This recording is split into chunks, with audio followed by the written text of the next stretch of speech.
All right, welcome to Quickies from Top Guns out of Terre Haute, Indiana. Today, as promised, we're going to tell you just a little bit about why you might want to consider putting money into precious metals, or why some people choose to put them in precious metals. So when we look at gold and silver being probably the two that we're most familiar with, gold has been a storage of wealth literally for centuries, and it's basically a hedge against inflation. So a reason that someone might choose to put money into gold is not because the value of gold necessarily goes up, but because the buying power of the dollar goes down. And so when you exchange in and then exchange back out, you're exchanging back out at the same amount of wealth that you had prior. For instance, if you were buying a house 60 years ago and you're buying a house today, the amount of dollars that it takes to buy that house is significantly more. However, the amount of gold that it takes is very similar to what it took 60 years ago. So that's one reason that you'll find people will choose to put money into gold.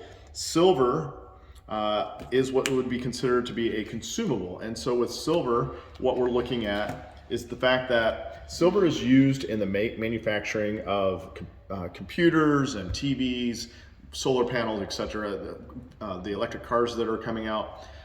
A lot of these items are using silver, and when we dispose of those items, we don't typically mine that silver back out. It goes into the landfills, and so there becomes less and less silver available to us, and we are mining less silver from the earth. And so obviously when there's less supply and more demand, that can cause it to go up, but also just a hedge against inflation, because silver is also a storage of wealth. So you have the fact that maybe the value of silver doesn't go up, but the buying power of the dollar goes down. But you also have the fact that the actual value of silver could go up. And so some people are putting money in silver as well. The last thing I'll say is that at the time of the making of this, there are a few large accounts out there, banks, that have sold short, and I'll explain that in another video, on silver, and which means that when it comes time to buy to cover that, that is going to cause a large spike in silver as well.